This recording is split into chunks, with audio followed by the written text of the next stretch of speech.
الله الرحمن الرحيم. السلام عليكم ورحمة الله وبركاته. الحمد لله وكفى، وأصلي وأسلم على محمد المصطفى وعلى آله وأصحابه أهل الوفا.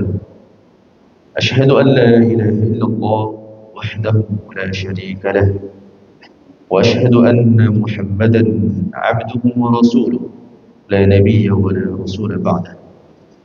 قال الله تعالى في كتابه العزيز: يا أيها الذين آمنوا اتقوا الله حق تقاته ولا تموتن إلا وأنتم مسلمون. Kaum muslimin jamaah salat subuh Masjid Ar-Rayyan rahimani wa rahimakumullah. Alhamdulillah, kita memuji dan bersyukur kepada Allah Subhanahu wa taala. Pada pagi hari ini Allah Azza wa Jalla memberikan nikmat yang begitu besar kepada kita, nikmat sehat, nikmat iman, yang dengan kedua nikmat tadi kita semua oleh Allah Azza wa Jalla dimudahkan untuk mendatangi masjid tercinta ini dalam rangka menjalankan salah satu perintah Allah Azza wa Jalla berupa salat subuh secara berjamaah, kemudian dilanjutkan dengan kajian. Mudah-mudahan hadirnya kita di majlis ta'lim ini mendapatkan pahala yang berlipat ganda dari Allah Azza wa Jalla, dan juga kita mendapatkan balasan surganya.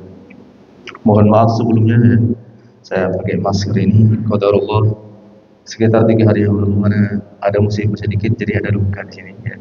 Jadi saya pakai masker.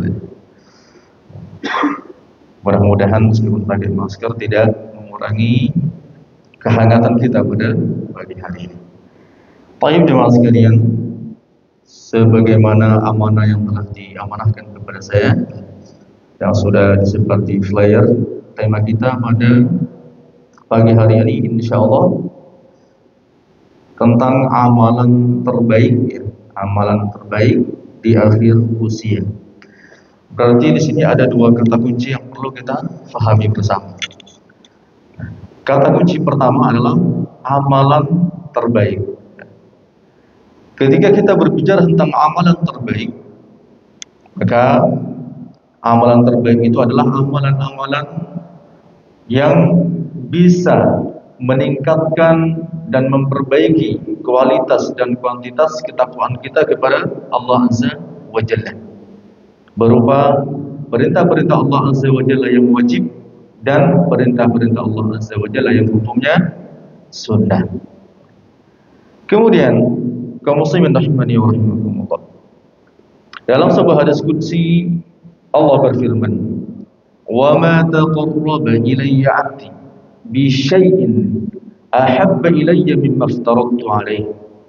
Dan tidaklah hambaku itu mendekat kepadaku, bertaqarrub kepadaku, itu lebih aku cintai daripada amalan-amalan yang aku wajibkan kepada mereka. Artinya apa kaum muslimin? Amalan yang paling dicintai oleh Allah Azza wa Jalla dari kita hambanya, ketika kita ingin dekat dengan Allah Azza wa Jalla, ketika kita ingin menjadi hamba Allah Azza wa Jalla, adalah dengan menjalankan amalan-amalan yang diwajibkan oleh Allah Subhanahu wa taala kepada kita. Contohnya salat 5 waktu, kemudian berpuasa di bulan suci Ramadan, dan perintah-perintah Allah Azza wa Jalla yang diwajibkan kepada kita. Wa ma yazalu 'abdi yataqarrabu ilayya bin nawafil hatta uhibbahu. Dan hambaku senantiasa mencoba mendekat kepadaku, kata Allah Azza wa Jalla, dengan melakukan amalan-amalan yang disunnahkan. Jadi ada amalan wajib, ada amalan yang disunnahkan. Hatta uhibbahu, sehingga aku pun juga mencintai dia. Dengan amalan wajib Allah mencintai hambanya, dengan amalan sunnah Allah juga bisa mencintai hambanya.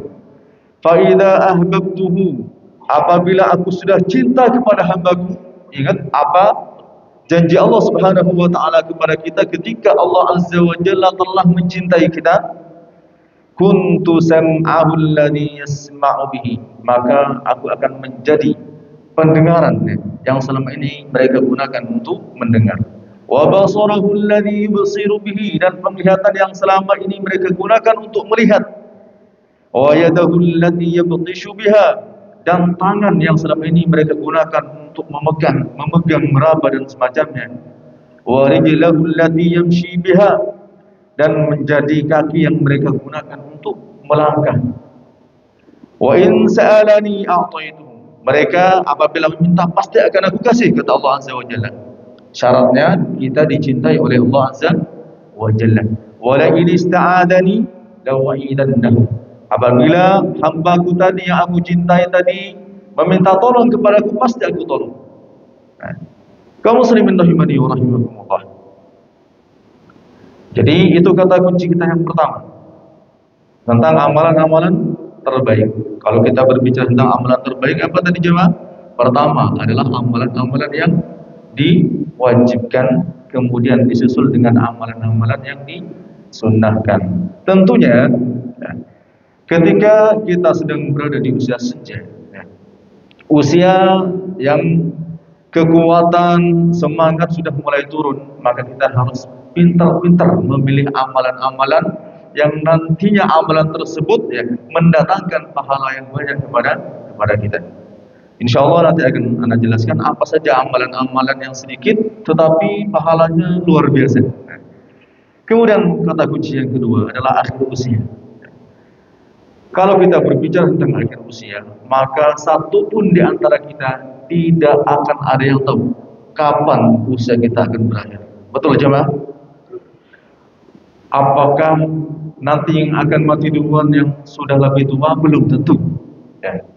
Karena kita lihat dalam kehidupan kita sehari-hari, ternyata masih banyak orang-orang yang bahkan usianya masih anak-anak itu sudah dipanggil duluan oleh Allah Azza wa Jalla. Usianya lebih muda tapi oleh Allah Azza wa Jalla dipanggil terlebih dahulu karena usianya memang sudah tidak ada, rezekinya, jatahnya sudah tidak ada di muka bumi ini. Orang jemaah sekalian, kalau masih mempunyai jatah rezeki di muka bumi, maka dia tidak akan pernah meninggal dunia. Seperti apapun keadaannya. Itu adalah konsep rezeki yang harus kita pahami dan kita tanamkan dalam hati kita. Namun yang jelas, kaum muslimin rahimani wa rahimakumullah, nanti di akhirat Allah Subhanahu wa taala akan mempertanyakan kepada kita tentang 5 hal. Sebagaimana hal ini telah disampaikan oleh Rasulullah sallallahu alaihi wasallam, la tazulu qadama 'abdin yaumal qiyamah.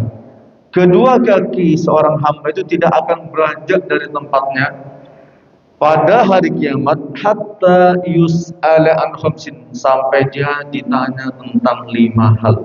Jadi nanti kita ini tidak akan bisa beranjak, artinya tidak bisa melangkahkan kaki kita sampai kita ini ditanya tentang 5 hal. Pertama, an umrihi fima afnah, tentang umurnya. Ketika Allah Azza wa Jalla memberikan kita umur 60 tahun, 70 tahun, 50 tahun, 55 tahun dan sebagainya, untuk apa umur kita gunakan? Untuk kebaikan, untuk ketaatan kepada Allah Azza wa Jalla, atau untuk hal-hal lain yang kemudian mendatangkan murka Allah Azza wa Jalla? Umur akan ditanyai pertama kali oleh Allah Azza wa Jalla. Allah memberikan kita umur, untuk apa kita gunakan? Yang jelas kaum muslimin rahimani wa rahimakumullah, Rasulullah pernah mengatakan tentang panjang umurnya umatnya, a'maru ummati ma baina sittina ila sab'in wa aqalluhum man yajuzu dzalika. Umur umatku itu, kata Rasulullah, itu hanya antara 60 sampai 70 tahun. Jadi umurnya umat Rasulullah itu antara 60 sampai 70 tahun. Wa aqalluhum man yajuzu dzalika. Sangat sedikit sekali orang yang bisa melampaui umur 70 tahun. Artinya kaum muslimin, ketika di antara panjenengan mungkin saat ini ada yang telah Allah karuniai umur lebih dari 70 tahun, berarti ini adalah karunia yang tidak Allah Azza wa Jalla karuniakan kepada setiap manusia. Karena Rasulullah mengatakan a'maru ummati ma baina sittina ila sab'in. Umur umatku itu antara 60 sampai 70 tahun, sedikit yang lebih dari 70 tahun. Kadang-kala kita melihat saudara kita, kakek kita, bapak kita misalkan umur 60 tahun sudah meninggal dunia, atau bahkan sebelum sudah meninggal dunia. Ada juga mungkin, bukan tidak ada, yang lebih dari 70 tahun itu bukan tidak ada. Bahkan ada ya, mungkin saat ini yang sudah umur 80, 90, dan mungkin bahkan ada yang sudah 100 tahun. Tetapi kata Rasulullah, awwaluhum man yajuzu dzalik. Orang yang bisa melampaui umur 70 tahun itu bukan tidak ada, tetapi langka. Oleh karena itu bersyukur ketika panjenengan dikaruniai umur yang panjang. Tetapi ingat, umur yang panjang itu tidak mesti menunjukkan kebaikan. Karena umur yang panjang yang menunjukkan kebaikan itu, kata Rasulullah, man tawala umruhu wa hasuna amaluhu. Umurnya panjang tapi amalnya juga baik. Percuma Allah kasih umur yang panjang tetapi amalannya jelek. Nah, maka ketika panjenengan dikaruniai umur yang panjang dan alhamdulillah panjenengan juga dikaruniai amalan-amalan yang baik, maka itu adalah karunia dari Allah Azza wa Jalla yang tidak Allah karuniakan kepada setiap manusia. Kaum muslimin rahimani wa rahimakumullah. Kemudian ya, wa an ilmihi fima fa'ala. Ilmunya. Yang pertama tadi yang akan ditanyai pertama adalah tentang umur. Untuk apa kita habiskan umur kita. Kemudian sekarang orang yang punya ilmu juga akan ditanyai wa an ilmihi fima fa'ala. Dengan ilmu yang sudah Allah berikan kepada kita, kita ngapain aja? Telah melaksanakan perintah Allah Azza wa Jalla dengan baik, ataukah kita ini menjadi hamba-hamba yang kemudian tidak peduli dengan perintah Allah Azza wa Jalla? Wa an malihi min aina iktasabahu wa fima anfaqahu.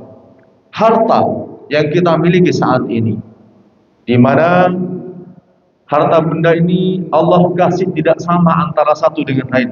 Ada yang Allah kasih banyak, ada yang Allah kasih sedikit. Tolak ukur banyak dan sedikit ini adalah tolak ukur yang bisa dilihat oleh mata.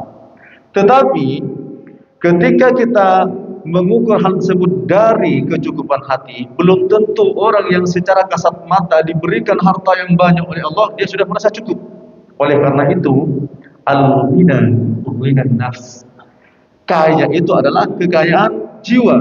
Artinya kalau hati kita ini menerima dengan apapun yang Allah Azza wa Jalla berikan kepada kita, berarti kita termasuk orang yang kaya. Walaupun secara kasat mata kita ini miskin.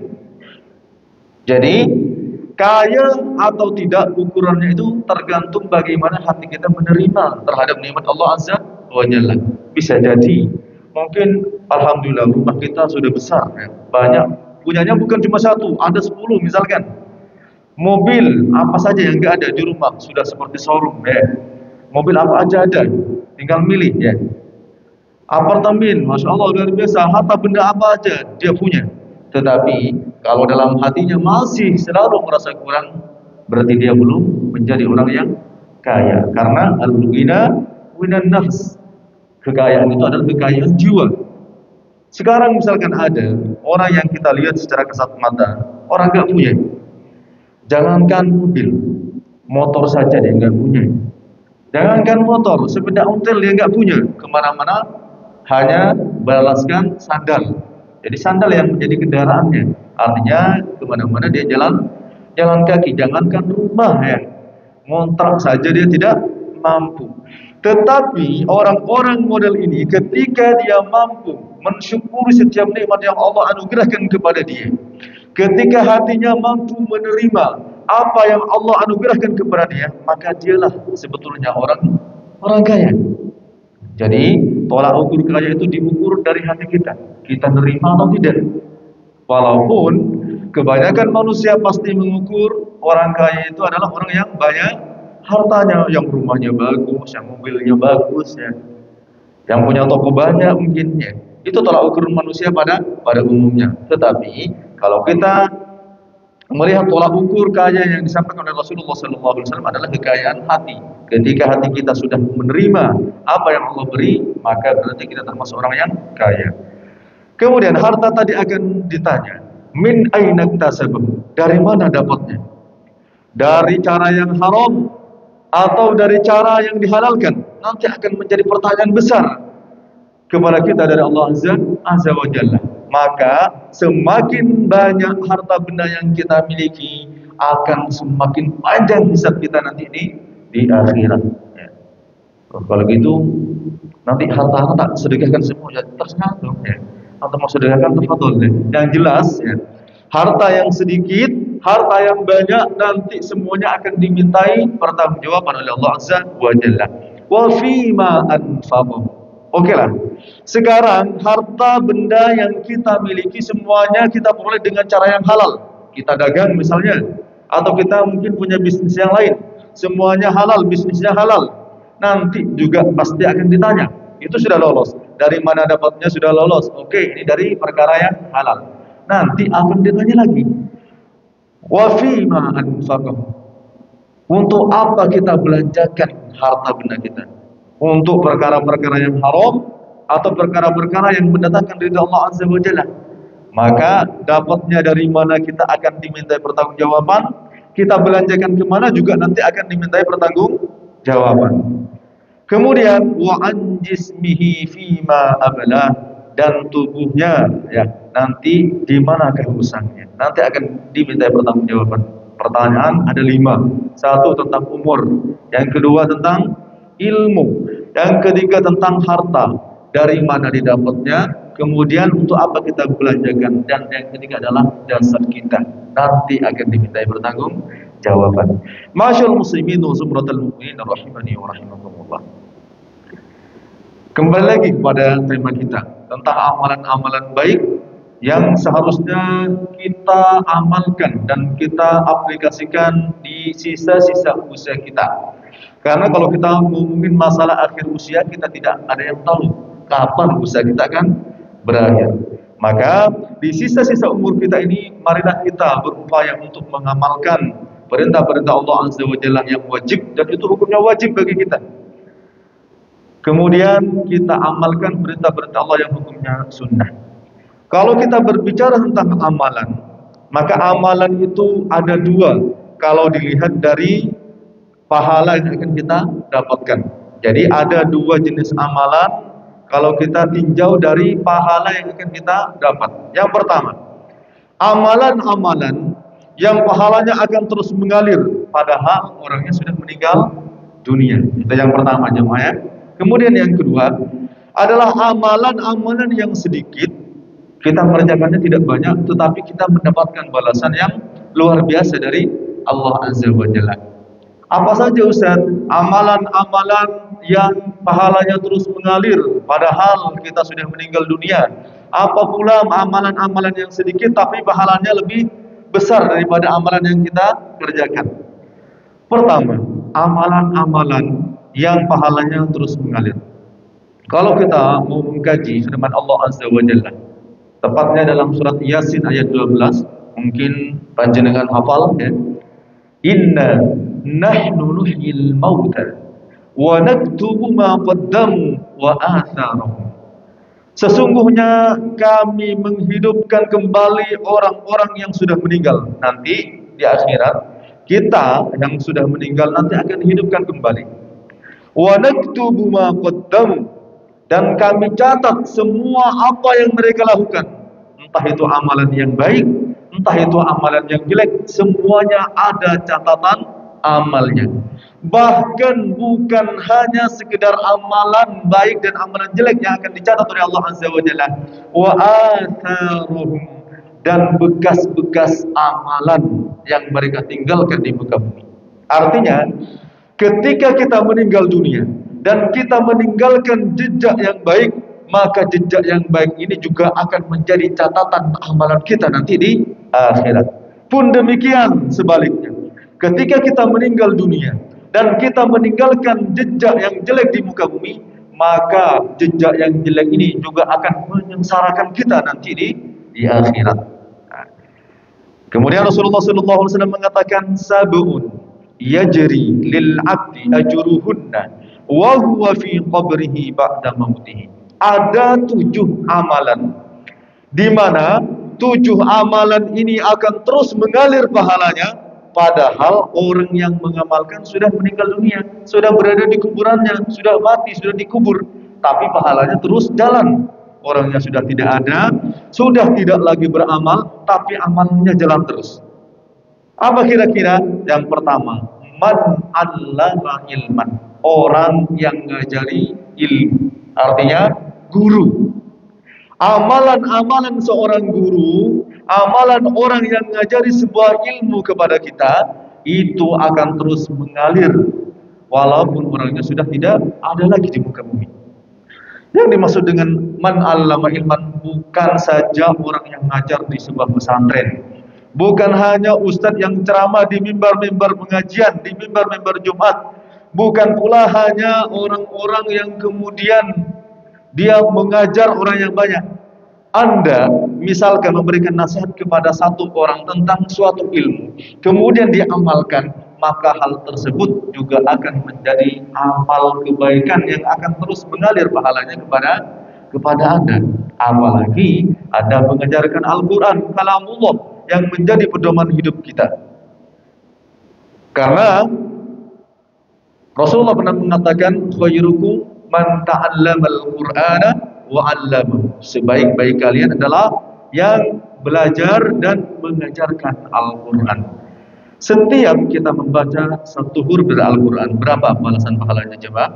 Satu kebaikan. Satu kebaikan itu dilipat gandakan menjadi 10 kebaikan. Man qara'a harfan min kitabillahi falahu bihi hasanah wal hasanatu bi asyri amsalihha. Satu kebaikan itu kemudian dilipat gandakan menjadi 10 kebaikan. Bayangkan kalau jenengan misalkan ngajarin ngaji saja ya, tidak ngajarin yang lain, ngajarin ngaji saja. Yang diajarin cuma anaknya aja, nggak ada anak orang lain ya. Setiap satu huruf yang dibaca oleh anak kita akan mendapatkan balasan 10 kebaikan. Bayangin ya. Kalau misalkan anak kita baca 100 huruf, 1000 huruf, berapa pahala yang didapat oleh anak kita? Banyak sekali. Padahal Rasulullah mengatakan, man dalla ala khairin falahu mithlu ajri fa'ilihi. Barang siapa yang menunjukkan kepada sebuah kebaikan, meskipun dia tidak ikut berbuat, dia akan mendapatkan balasan pahala yang sama persis seperti orang yang mengerjakan tadi.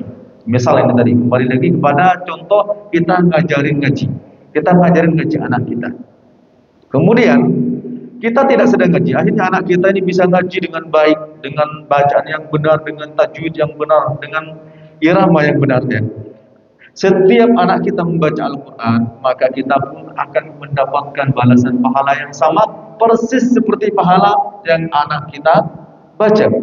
Bayangin sekarang kalau panjenengan ngajarin 10 anak, ngajarin 50 anak, ngajarin 100 anak, maka ini sekaligus menjadi motivasi bagi kita yang menjadi guru Quran. Di masjid ini ada TPG-nya cuma? Ada?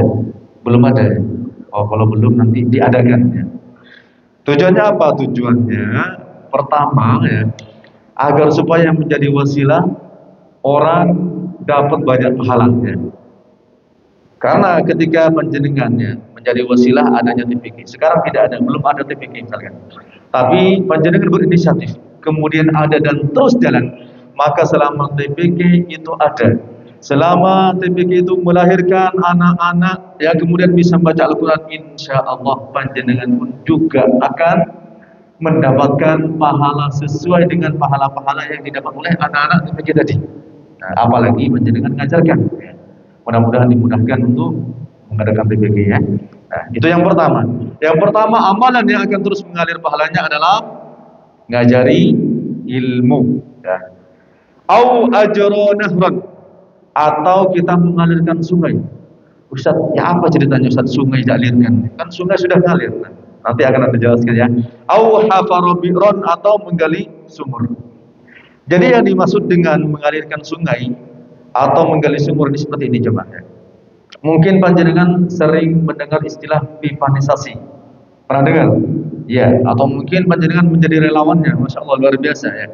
Kadang-kala di sebuah daerah itu ada yang kekurangan air, terlebih ketika musim kemarau. Nah, ketika panjenengan tahu misalkan di daerah A ternyata ketika musim kemarau ini tidak ada air, Jangankan untuk mandi, untuk diminum itu susah sekali. Anda berinisiatif. Salah satu contohnya misalkan di sebuah perbukitan yang ada di daerah A itu, tapi jauh dari perkampungan, itu ada sumber. Maka Anda berinisiatif untuk melakukan pipanisasi, misalkan mengalirkan sungai itu, maksudnya jenengan menyampaikan sumber mata air kepada sebuah daerah. Nah, contohnya tadi daerah A tadi kekurangan air, bahkan tidak ada air sama sekali, untuk diminum susah, apalagi untuk mandi. Maka jenengan akhirnya berinisiatif, kemudian dialirkanlah berupa pipanisasi, mengalirkan air sehingga sampai pada daerah A, sehingga orang-orang yang ada di daerah A ini bisa mandi, bisa memberikan minum hewannya, bisa nyiramin tumbuhannya, bisa makan, bisa minum. Maka setiap kali air ini mengalir, selama air ini diambil manfaatnya oleh orang-orang yang ada di kampung itu, insya Allah kita pun akan mendapatkan balasan pahala. Atau misalkan kita tidak melakukan pipanisasi, tapi kita buat sumur. Kita lihat, oh kayaknya ini ada sumber mata air di sini. Sudah, kita lakukan pengeboran. Entah itu biayanya panjenengan sendiri, atau mungkin panjenengan bersama orang lain, atau buka donasi misalkan. Tidak apa-apa. Nah, misalnya jenengan selama sumur itu ada dan dimanfaatkan oleh masyarakat sekitar, maka panjenengan akan terus mendapatkan aliran pahala. Karena ingat kata Rasulullah, dahulu Rasulullah pernah ditanyai oleh salah seorang sahabatnya. Beliau pernah bertanya seperti ini, Rasulullah, ibu saya meninggal dunia. Jadi ibu saya meninggal dunia. Apakah saya ini bersedekah atas nama ibu saya? Maka Rasulullah mengatakan, iya, kamu bersedekah atas nama ibumu. Lalu dia bertanya lagi, sedekah apa yang paling baik Rasulullah? Maka Rasulullah mengatakan, saqiyul ma', memberikan minum air. Jadi ketika panjenengan memberikan minum seseorang, itu merupakan sedekah terbaik. Sebagaimana Rasulullah mengatakan ketika ditanya, sedekah apa yang paling baik? Saqiyul ma'. Oleh karena itu, mulai sekarang ketika panjenengan pergi ke kantor misalkan, cuma bawa 1 botol minum. Mulai hari ini jenengan bawa 2, atau besok, hari ini libur kantornya ya. Besok masuk kantor, sekarang besok bawa 2, bawa 3. Untuk apa? 1 kasih ke temannya, satunya buat untuk minum. Insya Allah pada hari itu panjenengan telah melakukan sedekah terbaik. Ternyata berbuat baik itu mudah. Yang bikin susah itu apa? Yang bikin susah itu hati kita. Ya. Jadi orang itu, jamaah sekalian, kalau memang hatinya ya tidak mendapatkan hidayah, susah untuk berbuat kebaikan. Oleh karena itu banyak-banyak berdoa kepada Allah Azza wa Jalla. Jadi itu yang kedua dan yang ketiga. Pertama apa tadi jemaah? Amalan-amalan yang akan terus mengalir pahalanya. Pertama, ngajari ilmu. Yang kedua, mengalirkan air, ya kita bahasakan mengalirkan air dengan cara melakukan pipanisasi atau membuat sumur ya. Kemudian dahulu pernah ada cerita juga jemaah, ini tentang masalah sedekah air ya. Di suatu hari pernah ada orang yang dalam perjalanan, kemudian dia kehausan ya. Lalu dia menemukan sebuah sumur. Turunlah dia, kemudian minum dari air sumur tadi. Lalu setelah selesai minum, dia naik lagi. Ternyata ketika dia keluar dari mulut sumur, ternyata di situ ada anjing yang sedang menjilati tanah yang basah. Menandakan kalau anjing ini sedang kehausan. Maka dia bergumam dalam hatinya, sepertinya anjing ini haus seperti aku tadi merasakan haus. Maka tanpa berpikir panjang, orang tadi turun lagi ke sumur, dicopot sepatunya, kemudian dia ambil air, kemudian dia gigit dengan giginya, lalu dia naik lagi ke atas, kemudian langsung memberikan minum kepada anjing tadi. Maka karena dia memberikan minum anjing ya, dia diampuni dosanya oleh Allah Azza wa Jalla. Bayangkan, seekor anjing itu bisa mendatangkan ampunan dosa, apalagi hewan-hewan yang lain. Berarti Ustaz, ketika kita memberikan minum hewan ternak kita, apakah kita akan mendapatkan pahala? Iya, kata Rasulullah, kita akan mendapatkan pahala. Makanya kalau ada kucing sudah kasih makan, kalau ada ayam kasih makan ya. Apalagi panjenengan di rumah misalkan ada hewan peliharaan, maka dirawat dengan baik.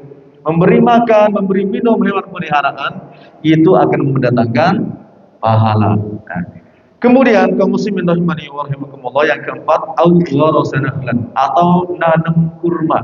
Nah, mungkin kalau di Surabaya ini ya nanam kurma nggak tumbuh ya, atau tumbuh tapi tidak berbuah ya. Kata para ulama, termasuk dalam kategori audharasanahlan, nanam kurma, setiap buah-buahan yang bisa diambil manfaatnya oleh orang lain. Ya. Contohnya misalkan mangga, yang paling gampang tumbuh di daerah kita itu mangga. Ya. Ini sudah, jenengan tanam mangga, nanti kalau sudah berbuah, biarkan orang-orang ngambil. Ya. Ustaz, gimana caranya nih? Gimana konsepnya kita yang nanam, orang lain yang menikmati? Nah, pertanyaannya, panjenengan pengen pahala jariah nggak? Nah, itu pertanyaannya. Memang tidak mudah.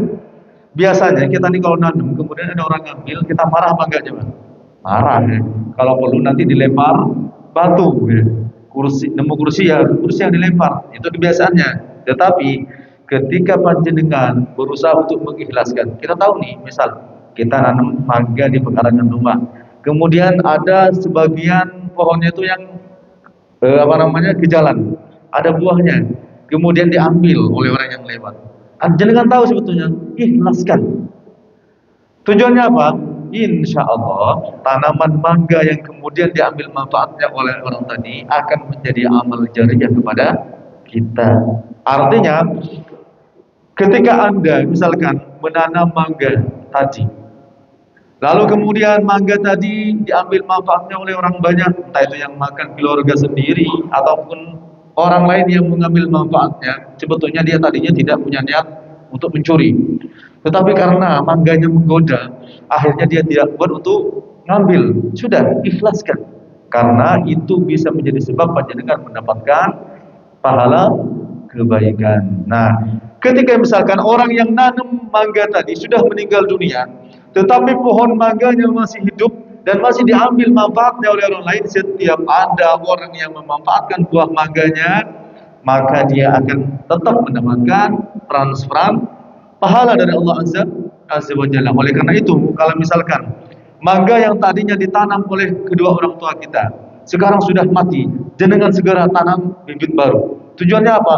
Tujuannya sama, agar nanti buah tadi atau tumbuhan tadi nanti manfaatnya bisa mendatangkan balasan pahala kepada kita di akhirat. Au bana masjidan. Yang berikutnya adalah membangun masjid. Jadi yang kelima, membangun masjid. Termasuk membangun masjid ini ya, memang kalau kita berbicara tentang membangun masjid berarti kita membangun dari nol sampai masjidnya jadi. Tetapi tidak itu aja. Misal masjid kita ini perlu direnovasi ya. Ada sebagian yang rusak misalkan. Kemudian panjenengan menginfakkan sebagian hartanya untuk merenovasi bagian masjid yang rusak. Maka di sini panjenengan juga sudah masuk kategori membangun masjid. Apa balasan Allah Subhanahu wa taala kepada mereka yang membangun masjid di dunia? Man bana masjidan yabtawi bihi wajhallah banallahu lahu mislahu fil jannah. Barang siapa yang membangun sebuah masjid, tapi dia membangunnya memang ikhlas karena Allah Subhanahu wa taala, bukan karena ingin dipuji oleh tetangganya. Oh, masya Allah, kalau Pak Fulan ini ya, luar biasa beliau ini. Setiap ada keperluan masjid, beliau yang pegang. Bukan karena ingin dipuji, tapi memang benar-benar membangunnya karena Allah Subhanahu wa taala. Maka Allah berjanji akan Allah bangunkan di surga nanti atau di akhiratnya bangunan yang sama persis seperti bangunan yang kita bangun di muka bumi. Semakin banyak kita menginfakkan hartanya untuk bangunan masjid, berarti kita akan memperoleh bagian yang banyak pula. Luar biasa lagi ketika misalkan panjenengan berhasil bangun satu masjid dengan didanai sendirian, maka insya Allah nanti di akhirat panjenengan akan mendapatkan bangunan yang sama seperti bangunan yang Anda bangun di muka bumi. Syaratnya satu, apa jemaah? Ikhlas. Karena panjenengan ketika beramal, apapun bentuk amalnya, entah itu sholat, baca Quran, puasa, dan amalan-amalan lain, kalau tidak ada ikhlas, maka amalannya percuma. Oleh karena itu, ikhlas itu menjadi syarat utama seseorang itu mendapatkan balasan pahala dari Allah Azza wa Jalla dari amalan-amalan yang dia kerjakan. Kemudian yang keenam, kaum muslimin rahimani wa rahimakumullah, di antara amalan yang akan terus mengalir pahalanya padahal orang ini sudah meninggal dunia, awwarrata mushafan, membagi mushaf. Jadi bagi-bagi mushaf. Kadang-kala kita ini sering melihat ya, orang yang datang ke masjid-masjid ya, mencari dalam rangka mencari dana atau mengumpulkan dana untuk wakaf Al-Quran. Jenengan ya, tidak usah berpikir panjang. Kalau ada hal kayak gitu, langsung nyumbang. Walaupun hanya satu mushaf. Kenapa? Karena bisa jadi satu mushaf yang panjenengan sumbangkan itu bisa jadi menjadi aliran pahala yang nanti akan terus mengalir kepada kita ketika kita sudah meninggal dunia. Apalagi mushaf itu diberikan kepada para penghafal Al-Quran. Ya, sudah jelas. Ini nanti akan kita berikan, akan kita donasikan kepada mereka para penghafal Al-Quran di pondokan misalkan. Ya, sudah, gak usah berpikir panjang.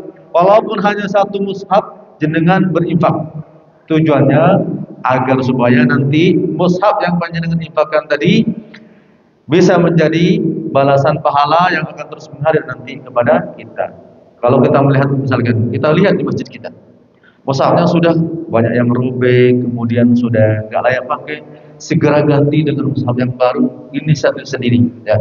Jadi jangan sampai jamaah takmirnya ini ngumumin, jamaah sekalian, karena mushaf kita sudah pada hancur, ya, barangkali nanti akan ada yang berdonasi. Ya. Jangan sampai takmir Masjid Ar-Royan mengumumkan donasi untuk beli mushaf. Inisiatif sendiri jenengan sebagai jamaah. Kalau melihat Qurannya sudah tidak layak pakai, ganti dengan mushaf yang baru. Insya Allah setiap kali ada orang yang baca dari mushaf yang panjenengan taruh di Masjid Ar-Royan, panjenengan akan mendapatkan balasan pahala dari Allah Azza wa Jalla, bahkan meskipun kita sudah meninggal dunia.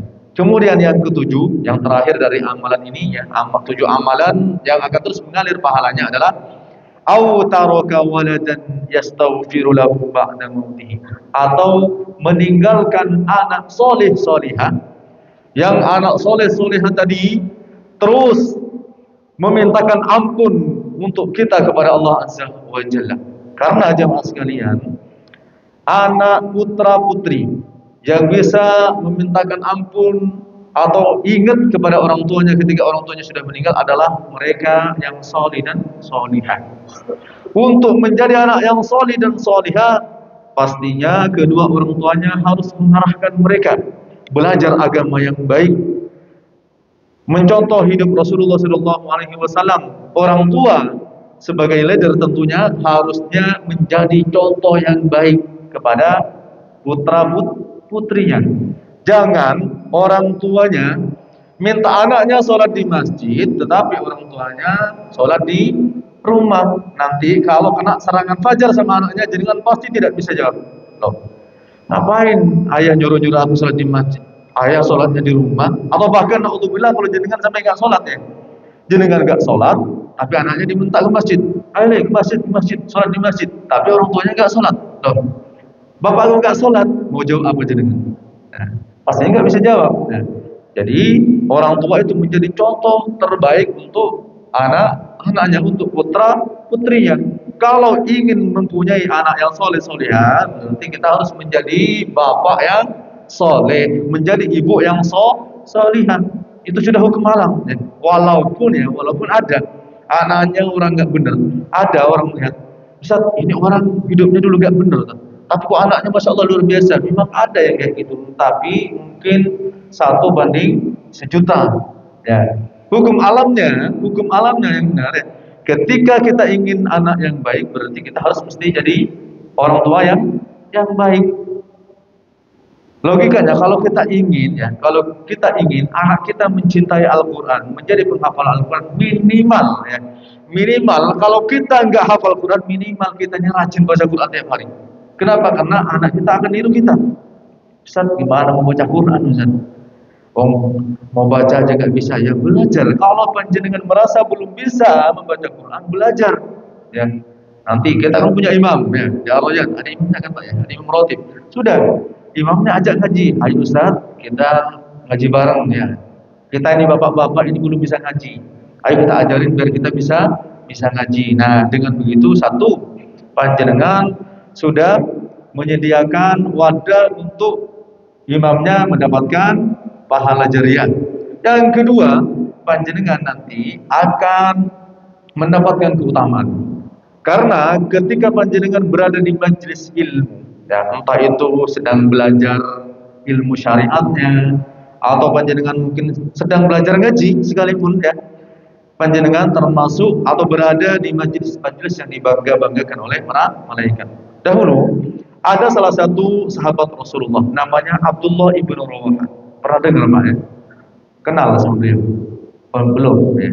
Sudah kenalannya karena beliau sudah tidak ada dan kita juga tidak mendapati beliau, kenalannya dengan cara membaca kisah beliau. Ada salah satu sahabat Rasulullah namanya Abdullah ibnu Rawahah. Abdullah ibnu Rawahah ini memiliki kebiasaan. Kebiasaannya apa? Kebiasaan beliau ini setiap kali bertemu dengan orang, setiap kali bertemu temannya, dia pasti ngajak temannya seperti ini. Mari kita duduk sejenak untuk beriman kepada Allah Subhanahu wa Ta'ala. Itu aja. Jadi setiap ketemu orang, dia mesti ngajak duduk untuk merenung dan beriman kepada Allah Azza wa Jalla. Sampai pada suatu hari dia ketemu dengan orang yang emosian, ya. Jadi yang tersinggungan. Nah, bertemu dengan orang tadi, kemudian tetap beliau seperti biasa ngajak dengan hal yang sama. Mari kita duduk sejenak untuk merenung dan beriman kepada Allah sesaat. Nah, akhirnya dia marah. Kamu ini sudah sesat Abdullah bin Rawahah. Masa saya diajak untuk beriman sebentar saja sama Allah? Akhirnya dia pergi menghadap Rasulullah. Kalau bahasa kita mungkin wadul ya. Jadi dia nyampaikan kepada Rasulullah. Rasulullah, ini ada Abdullah bin Rawahah. Dia masak dia Rasulullah ngajak saya duduk ya, ngajak saya duduk untuk beriman sejenak saja sama Allah Azza wa Jalla. Padahal kita diperintahkan untuk beriman terus menerus kan. Nah, mendengar ucapan seperti itu Rasulullah tersenyum. Lalu kemudian mengatakan, Yarhamullahu bin Rawahah, innahu yuhibbul majalis allati tatabaha bihal malaikah. Semoga Allah merahmati Ibnu Rawahah, Abdullah Ibnu Rawahah ya. Karena Abdullah ibnu Rawahah tadi mencintai majelis-majelis yang malaikat bangga terhadap majelis tersebut. Artinya kaum muslimin, majelis ilmu yang sedang kita jalani saat ini, yang kita berada di dalamnya, termasuk majelis-majelis yang malaikat bangga kepada majelis ini. Dan ketika malaikat bangga, maka Allah pun juga pasti akan bangga.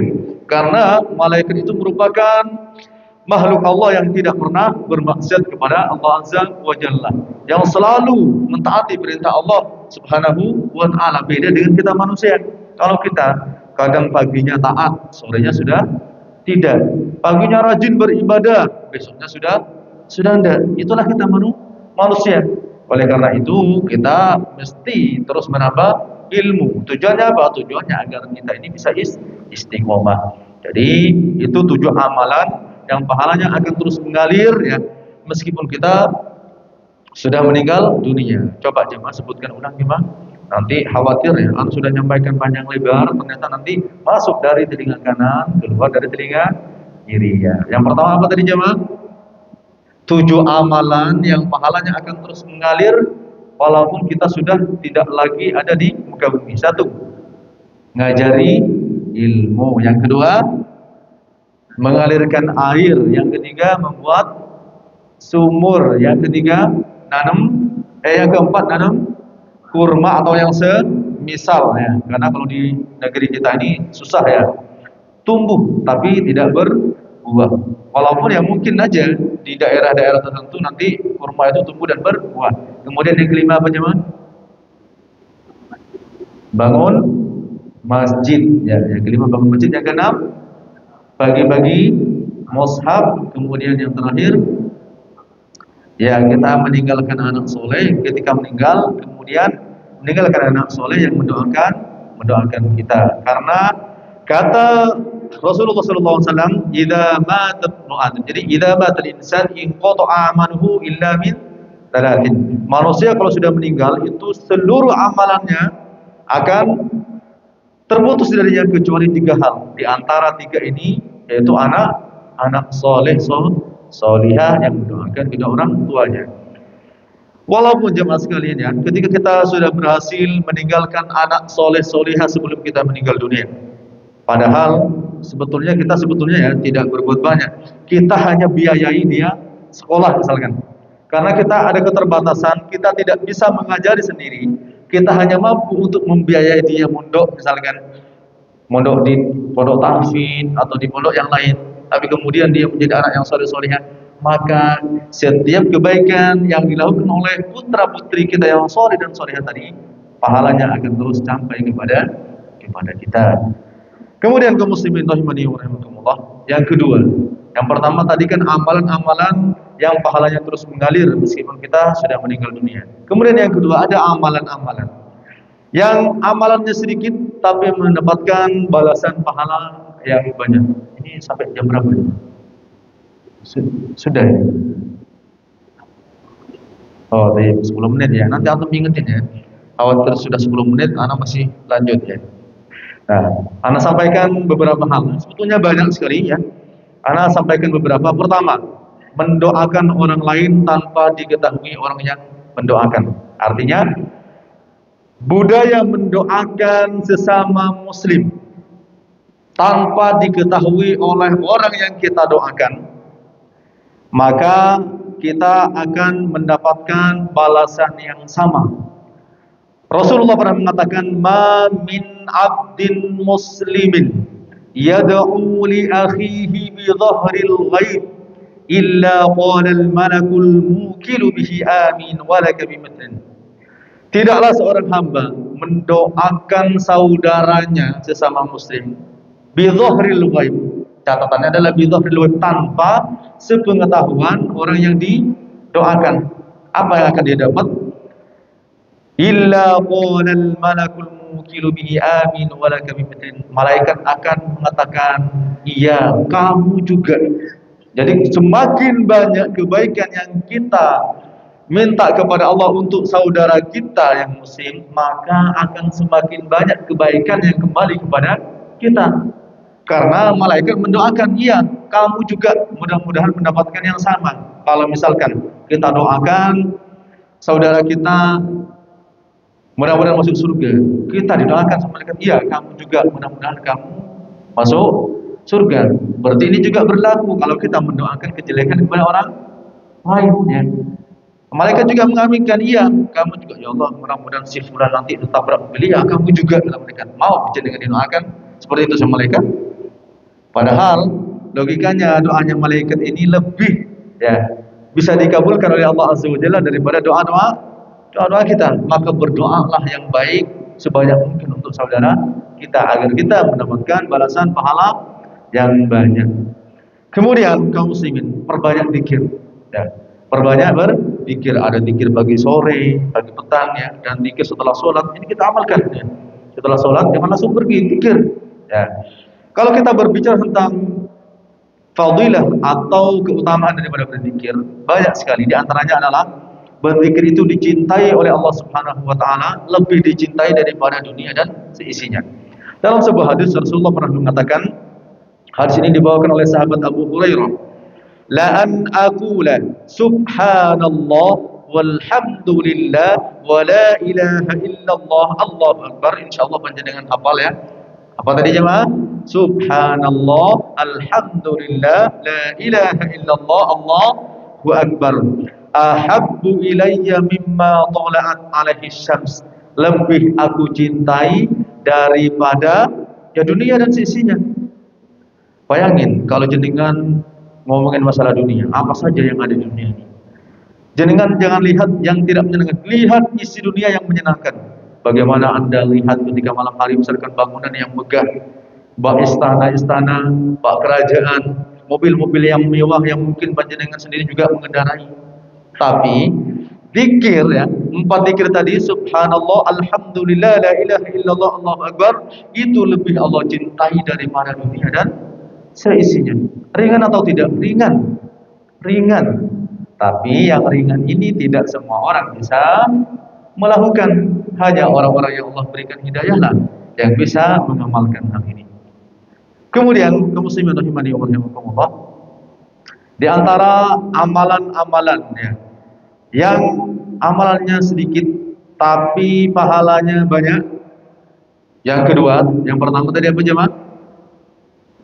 Sudah ada dua tadi ya. Yang pertama adalah mendoakan kebaikan kepada orang lain tanpa pengetahuan orang yang kita doakan, kita akan mendapatkan kebaikan yang sama. Kemudian yang kedua tadi berzikir ya. Zikirnya sedikit tapi balasan pahalanya luar biasa. Kemudian yang ketiga, memberikan kelonggaran bagi orang yang minjem sama kita tapi dia tidak mampu untuk membayar, memberikan kelonggaran. Apa yang akan kita dapat?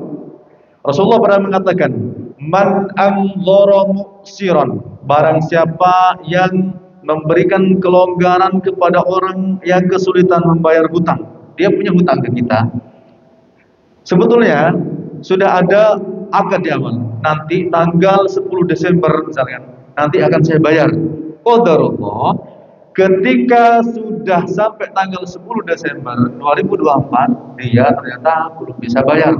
Maka di sini kita berikan kelonggaran. Ya sudah, kalau kamu belum bisa, nanti kamu bayar. Misalnya ada lagi menentukan nanti kamu bayar tanggal 20 misalkan. Nah, apa balasan yang akan diterima? Falahu bi kulli yaumin shadaqah qabla an yahillat dain. Kalau misalkan kita memberikan kelonggaran sebelum jatuh tempo, maka misalkan ini ya. Misal kita tadi sudah ngasih tempo tanggal 10 Desember. Tetapi sebelum jatuh tempo, antum sudah memberikan kelonggaran kepada dia. Ya sudah Pak, kalau misalkan panjenengan nanti sampai tanggal 10 belum bisa bayar, ya, tidak apa-apa. Artinya kita sudah memberikan kelonggaran sebelum jatuh tempo. Nah, ketika kita berhasil memberikan kelonggaran sebelum jatuh tanggal bayar, maka setiap hari, misalkan sekarang tanggal berapa sekarang? Sekarang tanggal berapa? 24 ya. Tanggal 24 sampai tanggal 10 nanti 10 Desember ya. Kalau kita sudah memberikan kelonggaran dari sekarang, setiap hari kita seperti bersedekah sesuai dengan pinjaman yang dia pinjam. Misal dia pinjam 1 juta, nah, berarti setiap hari sampai nanti jatuh tempo tanggal 10 Desember kita sama dengan bersedekah 1 juta. Bayangin, padahal kita hanya memberikan kelonggaran ya. Nah, kemudian فَإِذَا حَلَّ الدَّيْنِ فَأَنْظَرَهُ فَلَهُ بِكُلِّ يَوْمٍ مِثْلَيْهِ صَدَقَةٌ. Kemudian setelah jatuh tempo, dia belum bisa bayar. Tadi kan kita memberikan kelonggaran sebelum jatuh tempo. Nah, sekarang ini sudah waktunya bayar. Sudah masuk tanggal 10 Desember. Karena dia belum bisa bayar, kita kasih kelonggaran. Ya sudah Pak, kalau misalkan panjenengan hari ini belum bisa bayar, ya, harusnya kan sekarang jenengan bayar karena sudah tanggal 10. Tapi karena panjenengan belum bisa, sudah nanti panjenengan bayar kalau sudah punya. Berarti ini akan panjang nanti. Tergantung, kalau dia punya besoknya, bisa jadi dia besoknya bayar. Kalau dia punya 10 hari lagi, berarti 10 hari lagi dia bayar. Nah, kalau panjenengan memberikan kelonggaran setelah jatuh tempo, pahalanya 2 kali lipat. Setiap hari sama dengan bersedekah 2 kali lipat dari nominal pinjamannya. Berarti kalau pinjamnya 1 juta, setiap hari sampai orang ini bayar, ini kalau sudah jatuh tempo ya, sampai orang ini bayar, kita sama dengan bersedekah dengan nilai 2 juta. Bayangin, kita cuma memberikan kelonggaran dalam hutang, tetapi hal-hal yang seperti ini itu tidak mudah dilakukan oleh semua orang. Jenengan, tapi biasanya jemaah ya, orang itu kalau mau tangi, yang menghutang sama yang memberikan hutang itu biasanya lebih galak yang ngutang. Betul lah ya. Sudah waktunya bayar, nggak minta maaf, begitu ditagih ternyata nugas. Nah, yang ngutang harus sadar diri, karena kalau panjenengan nanti ya niat gak bayar hutang, nanti akan ada akibat di akhirat. Ya, akan ada akibat. Kecuali panjenengan ya niat bayar tapi qadarullah mati duluan. Ya. Dan tidak ada, misalkan tidak ada ahli waris yang bisa menanggung hutangnya tadi, insya Allah Allah maafkan. Tapi dengan catatan tetap niat ingin bayar. Nah, itu tadi. Kalau memberikan kelonggaran sebelum jatuh tempo, apa pahalanya jemaah? Ya, setiap hari sama dengan bersedekah sesuai nominal yang kita pinjamkan. Kalau dia minjem 500, berarti kita setiap hari sampai dia bayar, sampai jatuh tempo, tanggal jatuh tempo, berarti sama dengan bersedekah 500.000. Maka kalau ada orang pinjam, kasih jemaah, kasih, kasih.